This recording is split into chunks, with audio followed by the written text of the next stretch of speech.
G'day friends, welcome to today's YouTube video. My name is James, welcome back to my channel. Welcome if you're new. Today I'm going to be flipping the 3 signatures and 1 companion notebook from Virtual Voyage 6, which was my live Virtual Voyage workshop. It was 3 weeks long, we did it in April, and the theme was Tokyo a GOGO. So Japan, Japanese pop culture, and very self-indulgently, everything I love about Japan. So it's going to be a lot in here, it's going to be all that and a bag of chips. I'm going to start with this insert. It is not, or signature I should say, it's not chronological in the sense that you will see what we did from start to finish over the 3 weeks in that order. Everything jumps around, and because I teach it live as well, some things are repeated in different places, like my sample is in one place and my actual live lesson is in another place, or they're right next to each other, so you might be wondering, why did he do 2? Mostly because I've just taught it twice, sometimes 3 times by the time I get to do it. Depends on how many times I muck it up when I'm filming. But this is the first one that we'll start with. Right at the beginning of the workshop, I wanted to give people a really achievable illustration style to work with that you could just kind of do. It wouldn't take you too long, but you could have some good success with. So I used this retro kawaii illustration style that I kind of came up with, working through a lot of different art journaling the magic processes, where I was always kind of searching for something that was cute and simple and quick and easy for myself. And it's kind of 50s, 60s, 70s, more like 50s, 60s, Astro Boy-ish, but there's a lot of different influences in there, kind of Animal Crossing-ish as well. And I just decided to teach that up front so that we'd always have some kind of self-portrait to fall back on. A lot of what I love about art journaling is diving into my own stories, my own imagination, my own creativity, and it's a huge reflection, if not just purely a reflection of myself. So I feel like it's kind of important to be able to at least depict ourselves. And for a lot, well, not for a lot, but we did this in Burtonville as well. We had Tim Burton self-portraits. I think it's a really good idea to at least have one way to draw yourself. I think we did it in the Villains Cruise as well. Anyway, so that was where we started. This is a lot of Collage Club originals that just didn't have a place to live, that actually kind of fit the theme. The little geisha mountains over here, we ended up doing that as a part of the course as well. And origami papers, this is our logo, Virtual Voyage Tokyo a GOGO. I loved it. Again, you'll see this retro kawaii style pop up in a lot of different places. There was also a project we were working on separately. I was working with a graphic designer, and we put together a box of products, kind of like Creator Box from a few years ago, that was called Bento Box. Now, it's not actually released yet. I have all the products, but we had a few delays in some manufacturing problems. So I'm glad to say that it's all here and it's ready to be assembled. I'm going to talk about it at another time, but it is also a very limited edition run. Like, there's not a lot available, so don't really hold your breath for any of that. I'm going to offer it obviously to my Virtual Voyage students first, but a lot of the graphic design elements, a lot of the visual assets from the production of those products were used throughout the course. Not only in the formatting of the course, since it's all online and digital, I kind of decorate the whole the formatting with that, but also like with collage sheets, like downloads, printable downloads, a lot of that visual language is in there as well. Mostly what I call these little decora pieces. These decora is short for decoration. It's a fashion style that I learned about years ago, and I loved about Tokyo street style, Harajuku fashion, the decora style. And these are wooden stamps, little mini wooden stamps. These are teeny tiny. This was one of the production issues that I had for the bento box. These are the ones we made, and you'll see these pop up everywhere. In fact, you can see a little bunch of them here.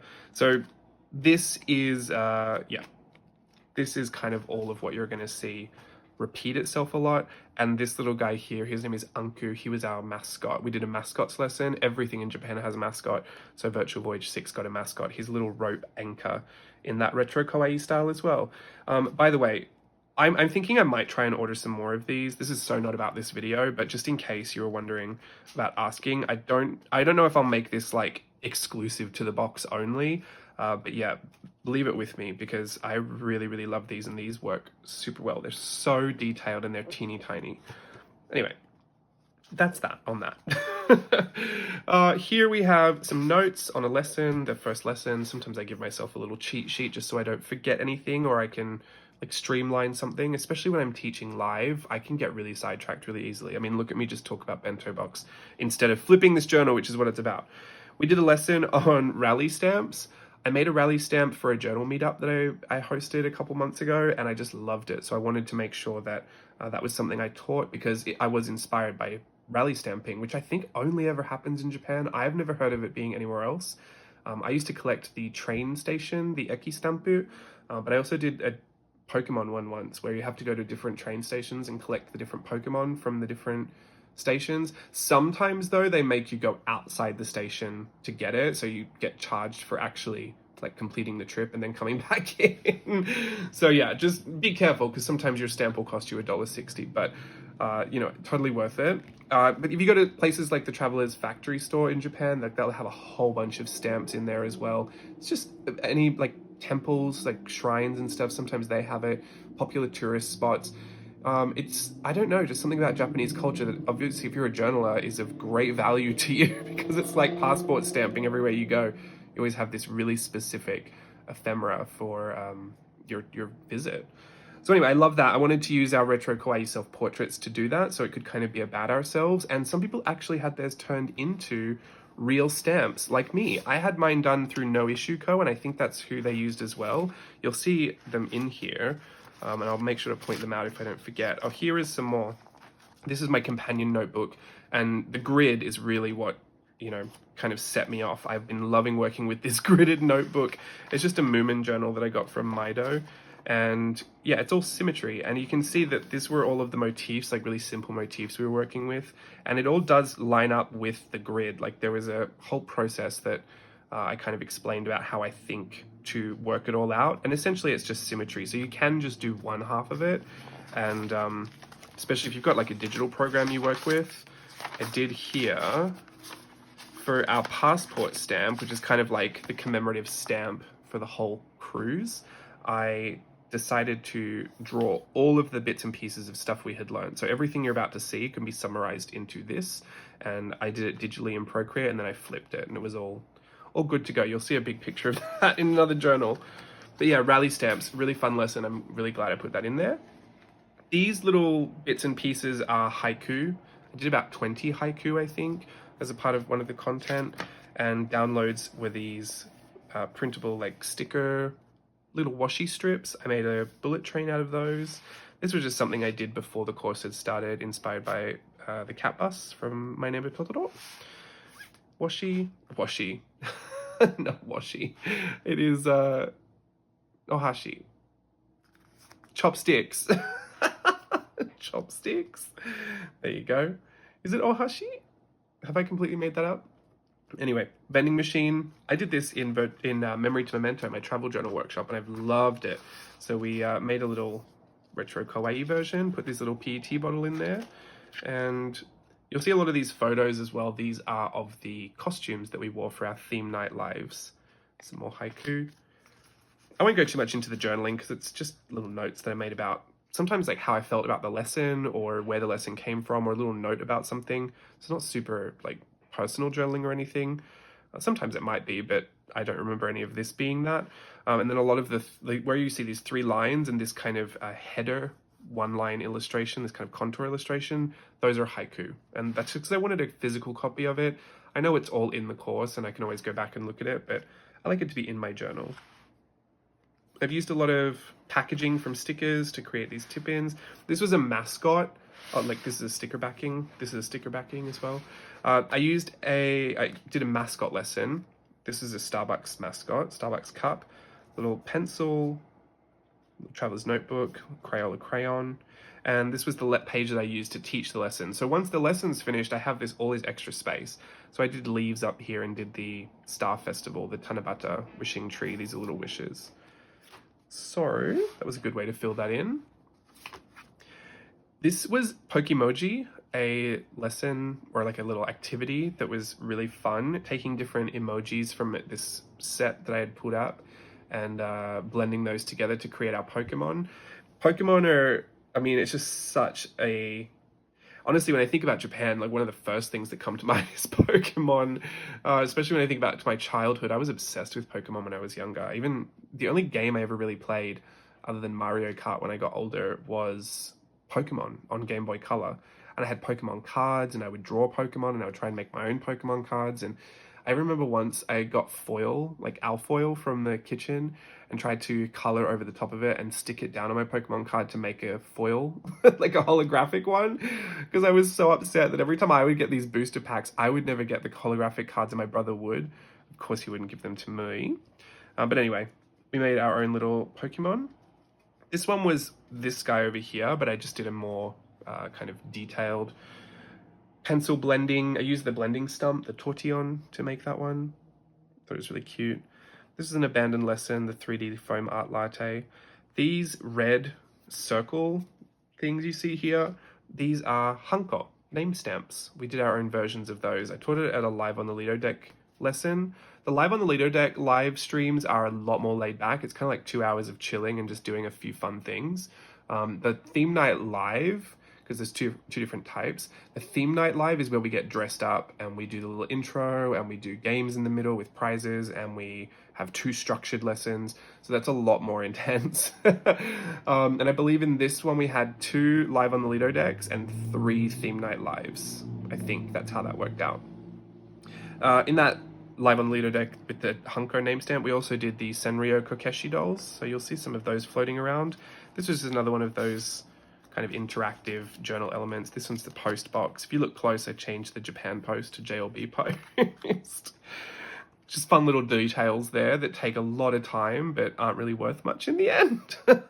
My takeaway from all my virtual voyages, and I say this not to be funny or anything, but like I should probably do something about it. I spend the most amount of time doing things that have the least amount of payoff. And the things that I spend probably the least time on, it seems like I've worked on them a lot, but they came together really quickly. Like some of the biggest lessons I have just came together really quickly. And I will spend a ton more time on something like trying to make this Japan post, JLB post. Like that will take longer than a whole lesson I could throw together. So yeah, that's my own issue. And you know what? Truth be told, I won't be addressing it. It just is what it is at this point. I've gotten used to it. But yeah, fun little quirk.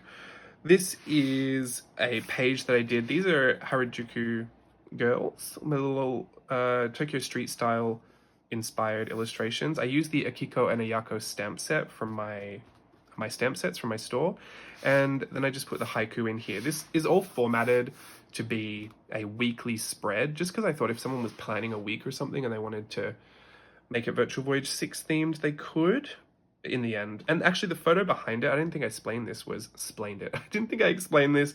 It is a photo of Takeshita Dori, the street, Harajuku Street.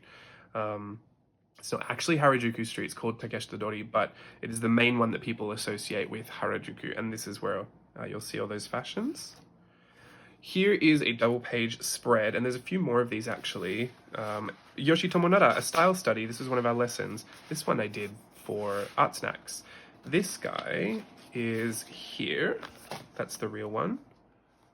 I did just a bunch of extra stuff in here just because I needed the grid or just because I was trying it out. Like the actual lesson here, it is a style study of Yoshi Tomonara, so a lot of it is just straight up referencing his work and copying it to learn from it, which is the whole point of the style studies that I do. But I wanted to do it in a collage format where essentially I was taking scraps of paper, because what I noticed a lot about his illustrations that were just kind of like done on anything, like the back of a paper, an envelope, or there was like a little piece of a corner of paper that he ripped off and that he's just doodling on.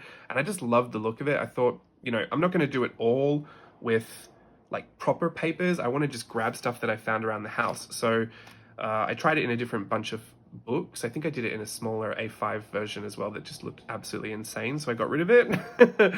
This is an envelope I got from Citibank. It had this holographic effect to it. I was like, that's a great piece of ephemera, a great piece of paper to have in there, especially for something like this. Some notebook papers. This was a belly band from a Galen leather box.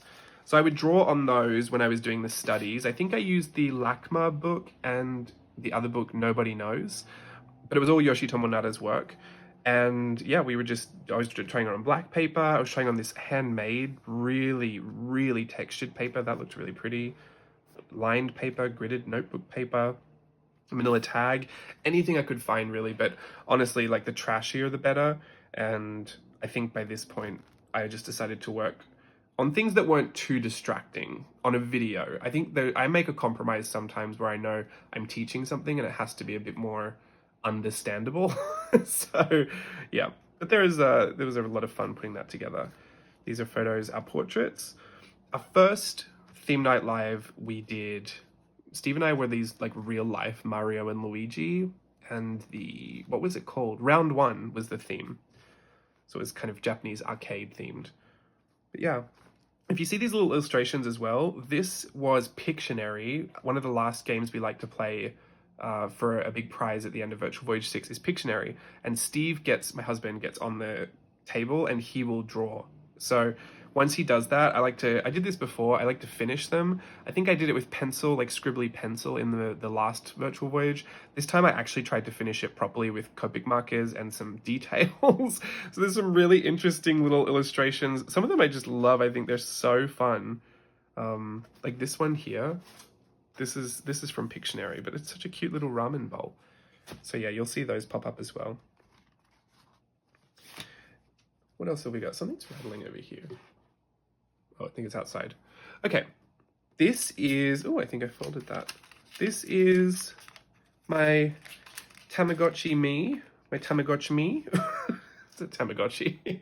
And I love the Tamagotchis. I have a Tamagotchi over there. It's not on, I keep it in the box just for memories.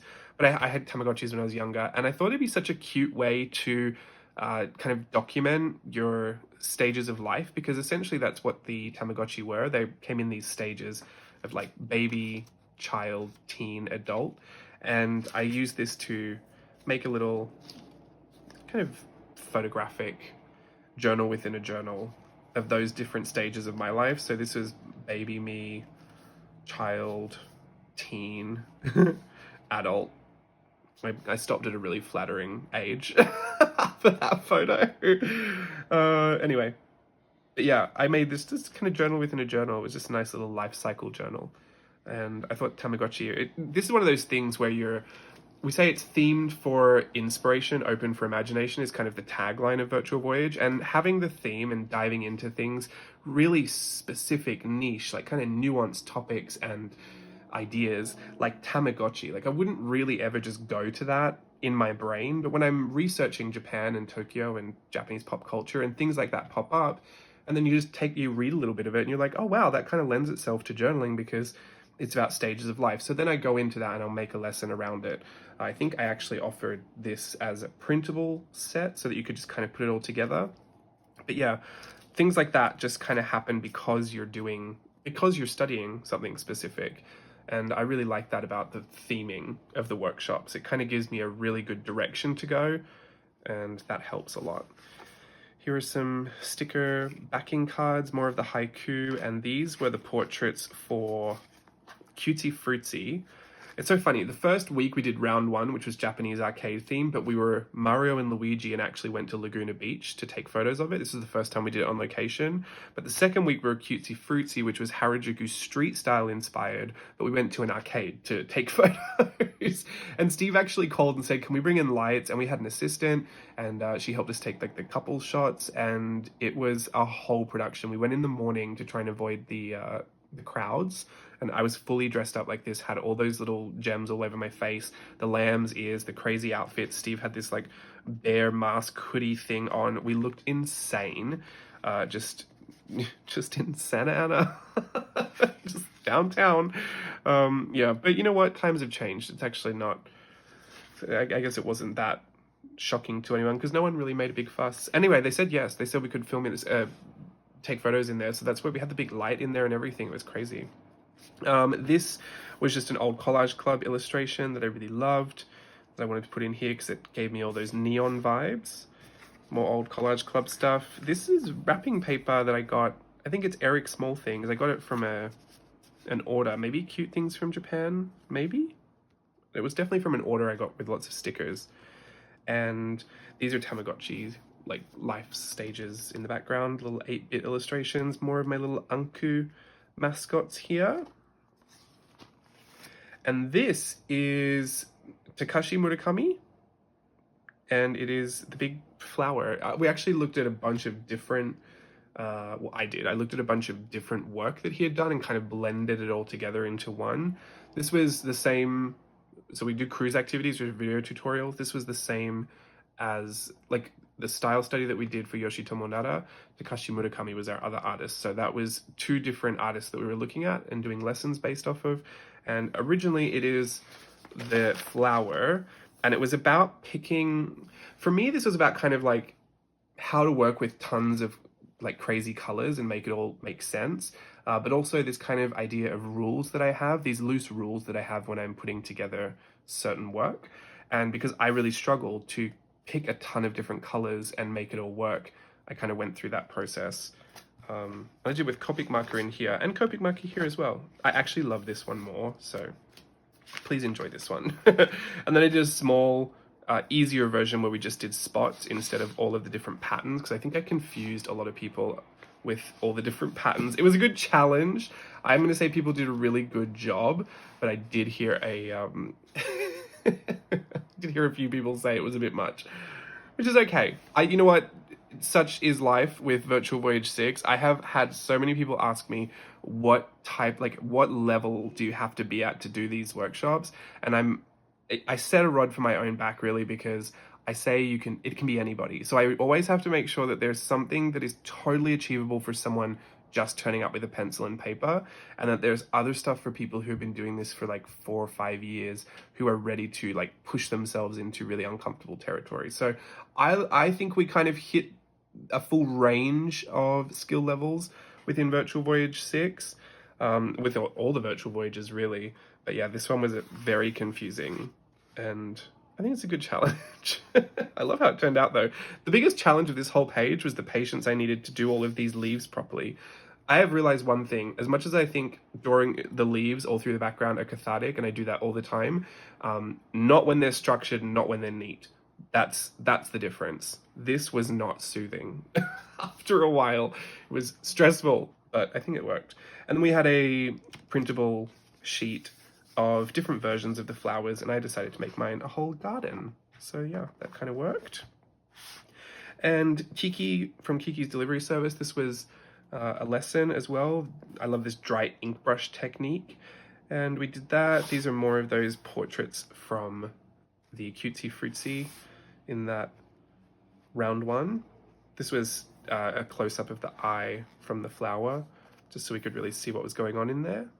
And lots of download stuff in the background. You can see these washi strip designs that I think I had a misprint or something, or no, I had a bad cut error, so I just sucked them down in the background. And there's some origami paper. All right, next journal is this one. These were little geisha mountains that we did live on the Lido deck. This is the Kokeshi doll. I did this for Art Snacks as well. I did this twice in the 1 month, but this was like a very realistic interpretation of it, like the same colors that the actual Kokeshi doll is, and I just loved it. I loved it. I love how all of this page turned out. My dots in the background, got my stickers. These were from Steve's Pictionary. This was from Steve's Pictionary. I love this page. And this is one of the little washi tape designs that I did, where I took the actual Kokeshi doll. So I took a photo of it and I put it on this red background, and I just love that. Part of me wants to make that an actual washi tape. So here is the big passport stamp that I colored in. When I colored it in, I realized I had made a few errors on on Procreate. I had to go back and fix. Like one of these lines had just come out of nowhere, and one of these lines had come out of nowhere. Actually, I think that line was supposed to be there, but I don't know if I changed that. There was just a lot that was kind of going wrong. You don't see it at first glance because it's so hectic, but yeah, I decided to go and fix some of that. Steve's Pictionary Pikachu. This is more from Collage Club. Steve's Pictionary. More portraits, Pictionary. Yeah, just lots of... Oh, this was samples. Bianca snoring her face off over there. These were samples for the little geisha mountains. This was our third theme night live. We did Anime's Me, so it was anime inspired. So we did Studio Ghibli, and these were our no face portraits from Spirited Away. Thought that was really fun. Little karaoke set here with my Whitney, Brittany, Shania, Mariah, Celine, and Judy. More haiku. some notes from a lesson for anime. Just little anime notes. This is from The Little Mermaid, 1975, the anime version. I don't know if people have seen that, but it's like whenever I hear those Japanese sound effects, like the ringing and those, I want to say like the little glistening sound effects, I always think of that movie. And it actually came out before Disney's The Little Mermaid. So I'm pretty sure I saw this one before I saw The Little Mermaid, or before I realized what that was. And yeah, it's kind of weird. Not weird. It's more true to the original story, the Hans Christian Andersen version of The Little Mermaid. And it gets me a little uncomfortable sometimes when I watch it. But I always thought Marina, she was the main one. She was really pretty. And the dolphin's name was Fritz. Like, it's weird. Anyway, Astro Boy, we did this. This is a nice lesson for this kind of hatching that we've done before. I just think he's so cute. I wanted to teach people that kind of comic book effect of like bursting out of the frames, because I think it's really effective, especially for something like this where maybe you don't want to draw the whole picture, or especially if you've got a smaller journal and you just don't want to zoom in on something. There's such a dynamic effect that you can get when you can burst something out of a frame. So that was good. We did Ninbento, which I thought was clever. I still think it's clever. These were, if you see any of these big printed pieces, this is usually from our theme night live. We do these little opening skits that are actually horrendous, but they make us laugh. These are usually from that. So this was like a little thing that we hold up to the screen so that people, it's kind of a prop, I should say, from our little opening skit. These are our portraits of Mario and Luigi. Oh, here's April's, there's a better version of this. I kind of ruined this with watercolor. Here's April. She had sent me a few stamped images from her rally stamp. So I have that in there as well, in real life. And I have another one from Jen as well, which I think is in another journal. Here is another Tamagotchi. This was the actual printable. I sized mine down. And I've used blue tack just because it gets really hard to hold this together. Probably used too much.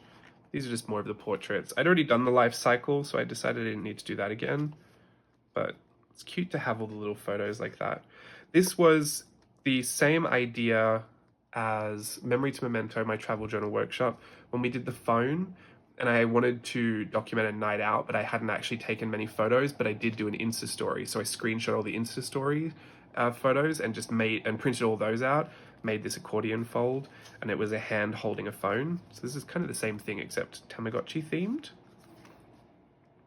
Some more old collage club stuff. Even when I teach, if I like some of the notes, like on these lips, I keep those. Tokyo Street Style, more of these little washi things. I was given these beautiful little packet of sequins a long time ago, so I had a bit of time that afternoon, I guess, and I just made this border, and I think it's so pretty. I get so carried away with sparkles. But this was the Marina, the mermaid, the anime lesson.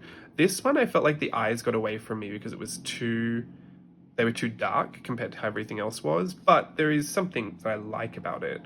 But I did teach it again. This was the style study lesson, another version of that, big 2-page spread. Originally I wanted to just have a small collage in the middle, but when you're doing this collage stuff, like, it just takes up so much room so quickly. So I would like to try this again, but just keep all the little bits really, really small. Again, this is that compromise I have to make when I'm teaching. I can't teach and draw something teeny tiny, but for myself, I wanted to have this collage of like little junky bits of paper and have a lot of white space around the border.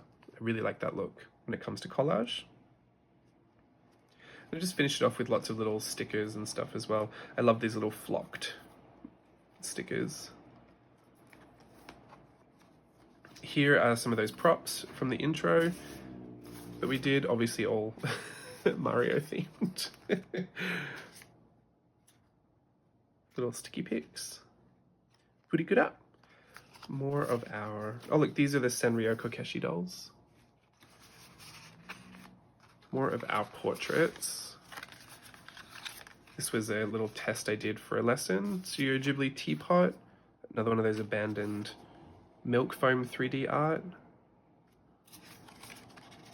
And this was an early test of something, again, one of those things that is like lots of hours putting it together, really small payoff. But I wanted to do hokusai. I wanted to do something a bit more traditional in like Japanese art. And so I made an origami paper crane, and then I drew on the crane this hokusai inspired image. And then I had to unfold it all and then figure out how I was going to digitize that so I could make it kind of like a color in crane. Anyway, probably would have been better to teach people just how to draw straight onto the crane because it took a long time. I'm happy with how it looked in the end, but that was a lot. Here it is. I did mine all pink, but you can see there's nothing under there. There's Mount Fuji. There's like 3 Mount Fujis on this. The cherry blossoms, the great wave, the big wave. Thought that was really good. Loved that in the end, but yeah, it was a bit of a pain to put together. And this is just more stickers everywhere. We had these templates as well for Virtual Voyage 6. I didn't teach the whole thing, like I didn't teach everyone how to do all these templates, but I wanted to provide them for people who were up to the challenge of trying something else. We did use some of the ideas from the templates, but like this is a bit more retro kawaii style. But yeah, I was really fascinated to see that a lot of people did use these templates and played with them, which is really nice. It's the first time I think we've ever really done that, given people like a bunch of specific looks for the coursework.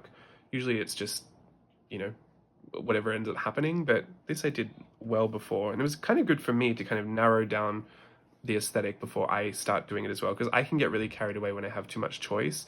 And not carried away in the sense that it's bad, like it can be good when I am, but when there is too much choice and then I feel overwhelmed by it, then I can find myself procrastinating a lot. So I think especially when working on bento box, like these are some of the washi tapes for the bento box, having all the visual language kind of set before I even went into Virtual Voyage was really helpful, putting it all together.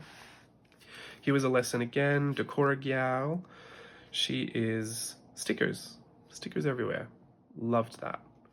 My family even zoomed in all the way from Australia, did this lesson as well. They were at the Live on the Lido deck as well. Small little bits and pieces. I had to make this note for myself when I did the origami crane because I kept forgetting how to fold it back up. And when I did put the infographic together, when I formatted it together, I decided to do a photo like step by step. And I think it was 75 steps by the end of it because I needed to show exactly how it folds so that you get it the right orientation. Otherwise, you'll be left with like half an image. It was a mess, but we got there in the end. And then on the back, this was our Kiki from Kiki's delivery service, and I just decorated it with a whole bunch of the printable stuff and some stickers. And a lot of these little teeny tiny little stamped bits, those are from the Decora wooden stamp set. Yeah, just a whole black and white background to kind of finish her out. Alrighty, moving on to the last insert. We're going to do this quickly before this sun starts creeping in. This was the Studio Ghibli teapot. We did a lot of different, like Howl's Moving Castle, Spirited Away, My Neighbor Totoro, Ponyo.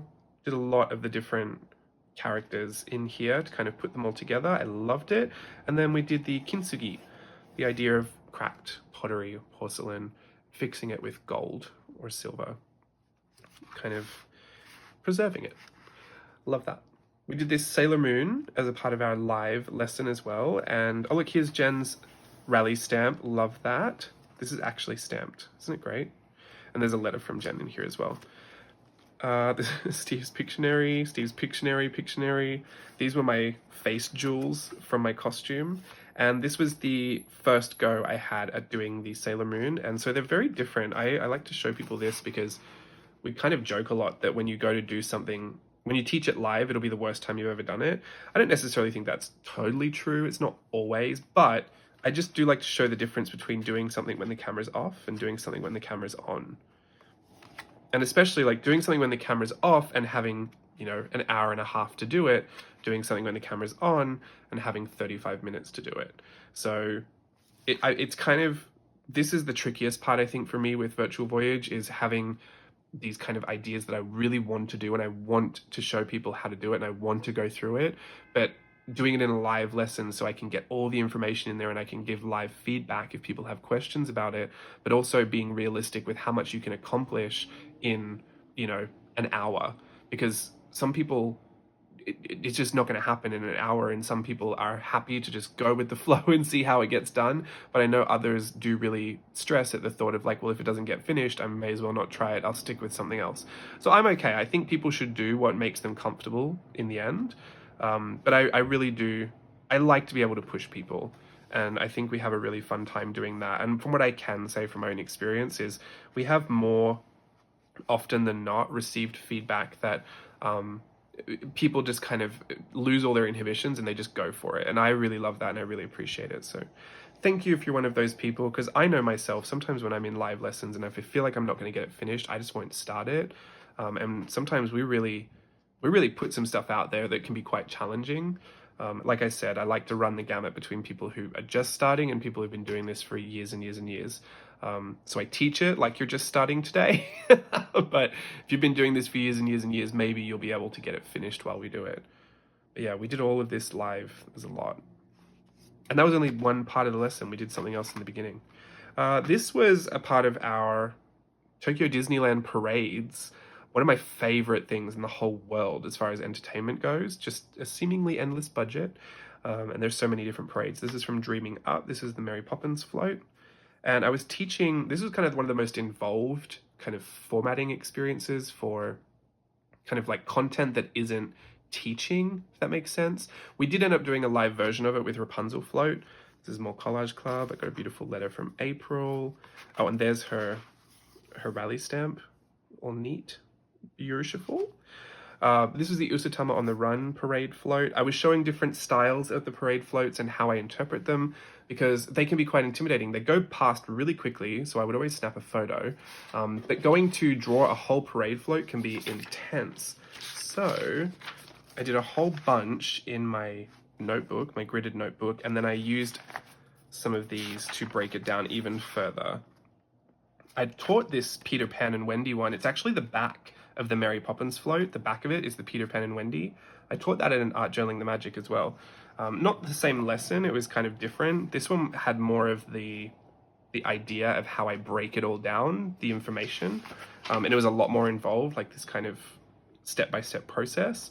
And then I did this massive princess float. This was the one I kind of wanted to teach, but I felt like there was no realistic way I could do this in a live session. So I think I just put the sketch up there so if people wanted to try it, they could, because all the information is the same. They're actually basic shapes, but when you look at it, it just looks intense. So anyway, that is a part of all of this Tokyo Disney parade lesson. These are sticky pics Stella and I did back in 2019. Here are the princesses on their big Dreaming Up float. I think that is so gorgina. Love that. Hopefully you can see all the metallic and the iridescent sparkle. Geisha Mountains. This is a swatching exercise, but I just loved it. We ended up doing, this side was Steve and this side was me. So this side was kind of structured. These were kind of Steve's colors, his palette, and it was all very neat and very uniform. And mine was all wonky and crazy and do whatever I want. So we had this big running joke that it actually really did represent our personalities. And to be fair, it does. But I think most people preferred Steve's side, which is okay. I do like this side. I like both for different reasons. This is chocolate. Here is the lesson that we did, the Tokyo Disney Parade floats. I did a whole C-Day content. So basically C-Day is when you're just looking at something and you don't really have to learn a lot, but you're just kind of enjoying visually watching the content. So it could be a video, like when we do sketch flicks, we do sketch flicks sometimes. Or it could be looking at the Tokyo street style stuff. That was a C-Day content. But this one was kind of, the C-Day post was the longest post I've ever done in any virtual voyage. And it was so long. And I went through literally the process of like where an idea, like how I come to this point. I traced back the journey to where this started and all the skills that I had acquired over years that led me to be able to do this. I really like unstructured, broken down, loose, fun, sketchy version of something that I would actually be too intimidated to draw properly, you know, even given a lot of time to do it. I would still find that too much for me and something I really wouldn't want to do. So I wanted to go back and show, like, this is a years long process. Like, some of these skills that I'm using to even like simplify the face came back, they go back years. And here is the process of me learning how I eventually got to this point. And that C-Day content, it wasn't originally in the course. I had decided to switch something else out for that. And I'm so glad that I did, because it was one of the most interesting things for me to look back on, just to see, like, you know, just the fact that I got to a point where I was comfortable breaking structures down and drawing this kind of architecture, even though years ago there was no part of me that wanted to do anything building adjacent. Like, I never wanted to do travel sketching, I never wanted to do urban sketching, anything like that. But over the years, and especially due in part to Art Journaling the Magic, all of those things that I was learning and having a good time with eventually all stacked up into my tool belt. And I got to the point where I realized, oh, this all makes sense now. I think I can approach it this way. So that was really, really interesting. And if you were in Virtual Voyage 6 and you never checked that out, that would be one thing I'd recommend that everyone take a look at. Not because I think it's the best piece of content in there, but because I think it's really encouraging to see that, you know, you are always putting all this knowledge in your tool belt, and eventually it starts to unlock more of your creativity. There's just no date on it. There's no specific set date that, you know, in 2023, you're going to unlock the ability to be able to do all these things you never thought you could do before. I think we're just constantly on that process of growth, and then eventually it just starts to unfold. And, you know, I don't think until I put it all together like that did I even realize that this was currently the moment that it was all unfolding. I think I could have just kept going and thinking, oh, I'm still not there yet. I'm still not there yet. So sometimes a good bit of self-reflection is a good way to acknowledge that you might actually be there. You might have arrived at the place you never thought you'd get to. Certainly for me, it was teaching it, because even though I knew I had gotten to a place where I could do it, and I could do it the way that I felt successful doing it, I actually felt like I couldn't teach it. And as someone who, you know, endeavors to teach these things, that was something I wanted to get to. So really good personal moment for me, I think. And this is probably one of the most special things that came from the whole thing, and probably the most thing I'm glad for, I guess, throughout the whole thing, other than you guys joining and being there.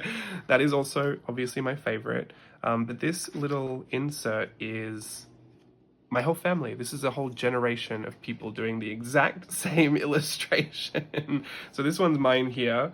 This is mine. This is my little sister's, Siobhan. And by little, I mean she's not little. She's a full-grown woman now. She did it. They were on Zoom at Southwest Rocks, just playing along. And this is one of the most special parts to me, because my family aren't like this. They've never really been into arts and crafts or journaling. Like, I don't think any of them really keep a journal. Or, you know, Elijah, my nephew, I've shown you his journal. He did this one. So cute. He's 7. So he was doing it. I think he did 3 or 4 different versions of it. Like, he was busting them out like he was being paid for it. Siobhan did hers. So great. Siobhan is such a good copier. I've always said this about her. She thinks she can't draw, but I'm looking at this and it's like, it is what it is. Like, she did it. She did it right. And then this is my mum's. And my mum does so well too. Like, she doesn't consider herself an artist, and she never really cared about any of this stuff. But I don't know, we just had this kind of transcontinental family bonding moment, you know, with me technically being at work, but it was just really, really special. So I keep that in there. This is one of my prized possessions. This is not the first time they've joined like that, but this is the first time I've seen like a whole generation of the results, and I just really think it's special. Sanrio Kokeshi doll, hated the face, covered it with Steve's Pictionary Hello Kitty, and this is the Geisha Mountain template. This is how I kept all those Geisha Mountains uniform, just with this little template. So she stays in there. And then the last page was, see, not chronological, Marina, the mermaid from The Little Mermaid 1975 anime version. And this was the haiku. This haiku is called Finn, and ironic because she's a mermaid, but it, you know, means the end, and I put this right at the end. I thought that was such a clever way to finish it all up. I was so proud of myself. Sometimes I feel proud for the dumbest things, but It's good, right? This was just more, I wanted to show you the last little bits and pieces of this notebook just so you feel like you didn't miss out. Some of it's not relevant, but these were the more mascots that I did. These were all kind of art, craft, journal supply inspired mascots. We did this was for the itinerary, the train. Instead of Japan Rail, JR, it's JB. I mean, again, one of those things I spent a stupid amount of time on, but I liked it. Something I abandoned was this spinning Pokemon thing, because I could get it to work eventually, but then I felt like there was no point. Like, what was I revealing to? It was such a slow reveal. Felt like it didn't make sense. So that's why I traded it out for the post box. This is my little test to make sure that that was all working properly. It's always lots of tests. The vending machine, getting that all together. This is my test for the post box. All of the parade floats. Geisha Mountains. Oh yeah, this was the thing I gave up. I was going to do a whole day at Tokyo Disney and Disney Sea, and I was going to art journal it as if I'd like traveled there. It was kind of an imaginary travel journal day. I did the first page, absolutely hated it, so I gave it up. And that was good because I ended up doing the that journey through to the Tokyo Disney parades, and that's what I loved more than anything. So sometimes you just got to let it go. I've learned to be really good about just letting it go if it's not working. Here's my Purikura booth. I love that. Did I end up putting that in here anywhere? I don't think I did. That's a shame, because that's one of my favorite little icons. I know it's in my 5-year journal. Kiki, these are little stamps of when I first got these, I was stamping them out. Colored that in. The Ghibli teapot. This is more of the parade stuff. I did a childlike version because I was telling everybody like, oh, if my nephew Elijah was doing this, he'd probably do it this way. So I did it that way, and it's so funny because when he actually did it, he did a really good job. So I kind of really undersold him there. And the passport stamp, and that has nothing to do with anything. But yeah, so look, the sun's creeping in. It's telling us we have to stop now. Those are my 3 signatures for the 3 weeks that we did Virtual Voyage 6, Tokyo GOGO, and this kind of companion notebook that I just keep for templating and doing random things with. I hope you enjoyed that flip. There are other videos that have to do with this, like working in this journal and kind of getting them finished up. So go and check those out if you want to. There is a hashtag on Instagram, hashtag JLB Virtual Voyage 6. You can see tons of other work from the workshop. I always encourage people to go and check that out as well, because a lot of students who have done lots of virtual voyages also do like a lot of experimenting with the lessons. Even people that are new actually this time as well were making lots of their own art inspired by the stuff that we were learning. And I feel like that's also a really good way to feel encouraged when you're joining workshops, to know that you're not just joining so that I can take you through step A, step B, and you can produce step C and we all look the same. There's absolutely nothing wrong with that. I think when you're learning, you should feel comfortable to be able to just copy from start to finish, because that's how I did it. And so I learned a lot that way. So I think it's a valid way to learn. But ultimately, I think you do get that sense where like, well, I want to feel like I can do some of this on my own. I want to feel like I can come up with creative things. I want to feel like I can go and do something and, you know, take the lessons I'm learning and actually, you know, do something more with them. And so I always say to go and check that, because I can only show you what I do with it. And as the teacher, like, it is such an interestingly biased way to look at the course, because I'm telling you where I'm coming from, having been the one that made it all up, but this is not the experience that you'll have when you go through it as a student. So if you are looking to join Virtual Voyage and you want to know what that's about and what that's like, it's always going to be really biased coming from me, because I will only put out what I'm proud of, and I will only put out what I already feel comfortable to put out. But as a student, depending on where you're at, you can have a really different experience.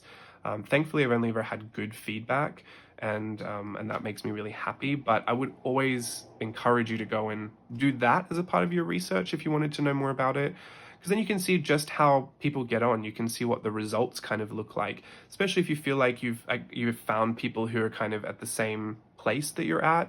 If you're just beginning and you feel like you wanted to see some of what that work looks like, you can go and find that in those hashtags. Our community is really generous and they like to share a lot, so I really appreciate that.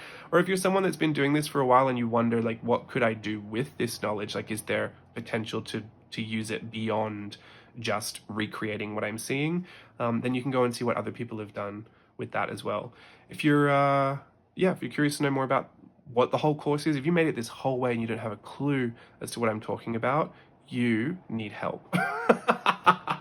No, you don't, but you might want help. I'll link the blog post to my website, What is Virtual Voyage, in the description box below, and you can go check that out. But this is this flip. I'll do a music only version for this as well. But yeah, thanks for joining me. Hope you enjoyed it. I'll see you again soon. Bye.